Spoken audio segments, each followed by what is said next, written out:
नमस्कार, मनीषा गुणीचंद रेसिपीजमध्ये आपले खूप खूप स्वागत आहे.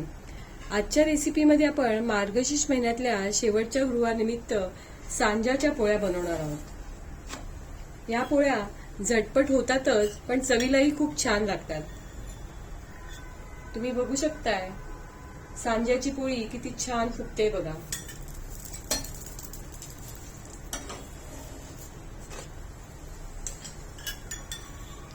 दोन्ही बाजूनी सांज्याची पोळी छान फुगली बघा. चला तर बघूया सांज्याची पोळी बनवण्यासाठी लागणारं साहित्य.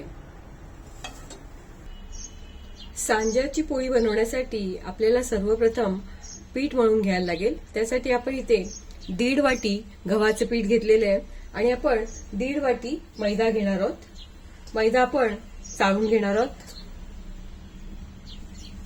1.5 वाटी मैदा घेतला आपण. पिठामध्ये चवीनुसार मीठ घालून घ्यायचे. सर्व चांगलं एकजीव करून घ्यायचंय. पीठ मळण्यासाठी आपण इथे 1/2 वाटी तेल घेतलेलं आहे.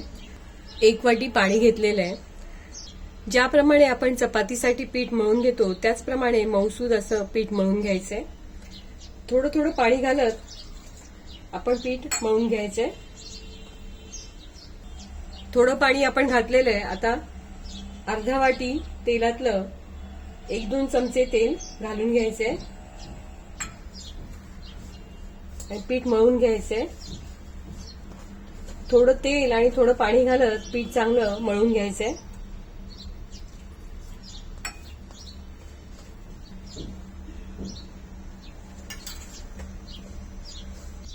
सांज्याच्या पोळीसाठी लागणारा पिठाचा गोळा आपण मऊसूद असा मळून घेतलेला आहे.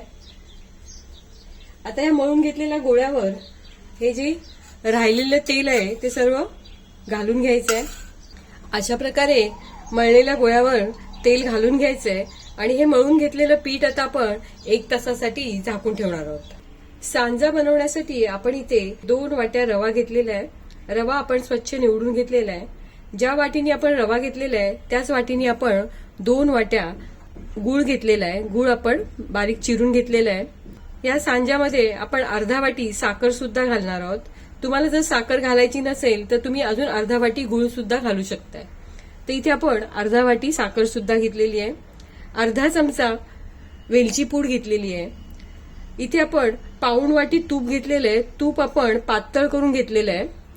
सांजा बनवण्यासाठी आपण 2 वाट्या रवा घेतलेला आहे. त्याच वाटीच्या मापाने आपण 4 वाट्या पाणी घेतलेलं आहे. या पाण्यामध्ये आपण बारीक चिरून घेतलेला गूळ घालून घ्यायचा आहे.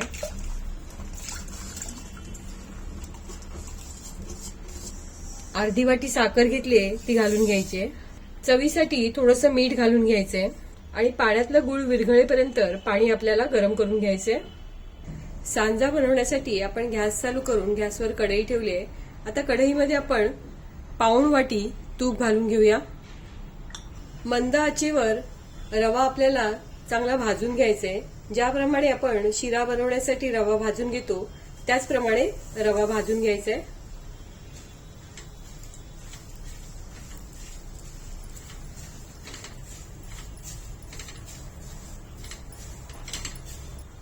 मंद आचेवर रवा आपण हलक्या बदामी रंगावर चांगला भाजून घेतलेला आहे. आता ह्या भाजून घेतलेल्या रव्यावर गूळ आणि साखरेचं आपण जे पाणी गरम करून घेतलेलं आहे ते घालून घ्यायचंय. गॅस मंद आचेवरच ठेवायचा आहे.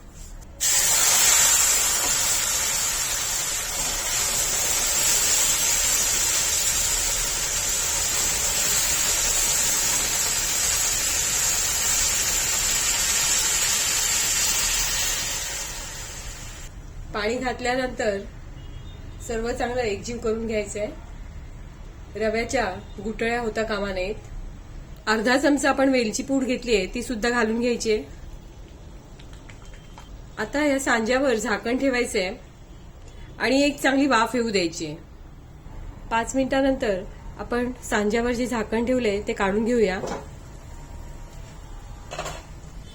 कढईतला सांजा चांगला एकजीव करून घेऊया.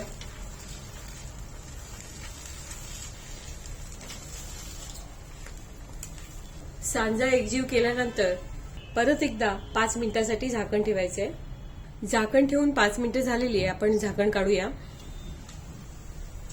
सांजा चांगला एकजीव करून घेऊया.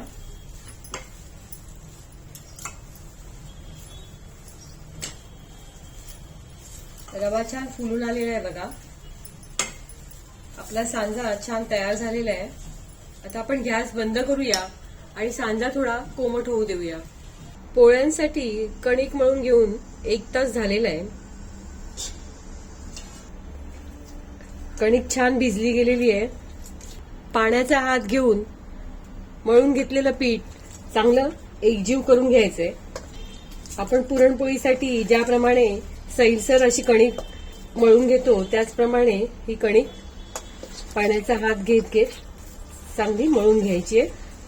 पोळ्यांसाठी मळून घेतलेली कणिक आपण पाण्याचा हात घेत घेत छान सैलसर अशी मळून घेतलेली आहे. आपण जेवढा पिठाचा गोळा घेणार आहोत त्याच्या दुप्पट सांजाचा गोळा घ्यायचा आहे आणि तो पिठाच्या गोळ्यामध्ये भरत जायचा आहे. तर आपण इथे लिंबाच्या आकारा एवढे गोळे करून घेणार आहोत. बनवून घेतलेले गोळे हे आपण कॉटनच्या ओल्या कपड्याखाली झाकून ठेवायचे. बनवून घेतलेला सांजा कोमटसर असा झालेला आहे. आता कढईतला अर्धा सांजा आपण ताटामध्ये काढून घेऊया.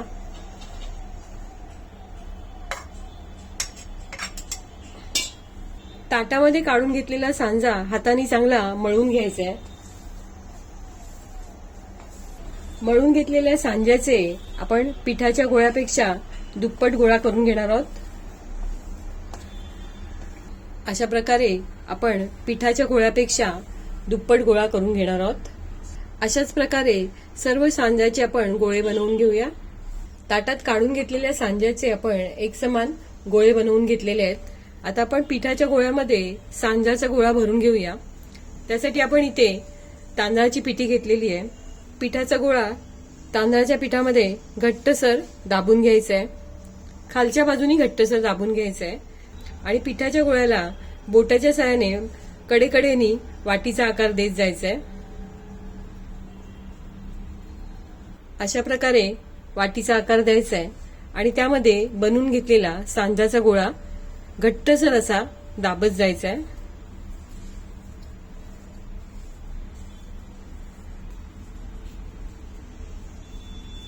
सांजाचा गोळा पिठाच्या पारीमध्ये घट्टसर दाबत जाऊन वरती गोळ्याचं तोंड व्यवस्थित घट्ट बंद करून घ्यायचं आहे.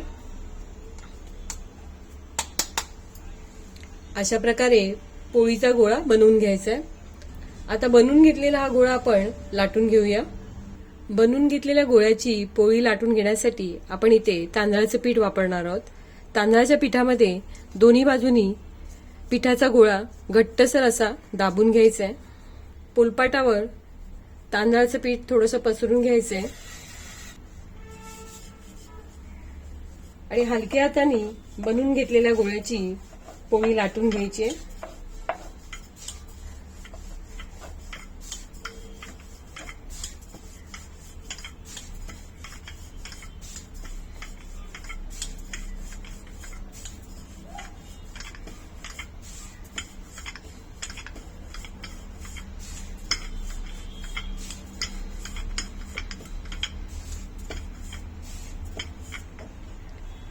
अशा प्रकारे पोळी लाटून घ्यायची आहे. तुम्ही बघू शकताय लाटताना कडेपर्यंत सांजा पसरलेला आहे. आता ही लाटून घेतलेली पोळी आपण चांगली शेकवून घेऊया. लाटून घेतलेली सांजाची पोळी भाजून घेण्यासाठी आपण गॅस चालू करून गॅसवर तवा ठेवलेला आहे. तवा आपण गरम करून घेतलेला आहे आणि गॅस मध्यम आचेवर ठेवलेला आहे. लाटून घेतलेल्या सांजाच्या पोळी वरची बाजू आपण तव्यावर घालून घेणार आहोत. तव्यावर घातलेल्या पोळीवर असे छोटे छोटे बबल्स येऊ लागले की पोळी पलटी करून घ्यायची आहे.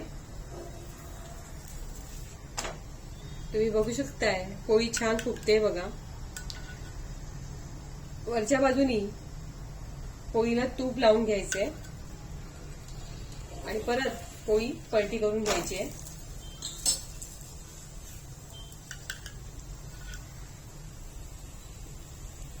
दोन्ही बाजूनी सांज्याची पोळी खरपूस अशी भाजून घ्यायची आहे.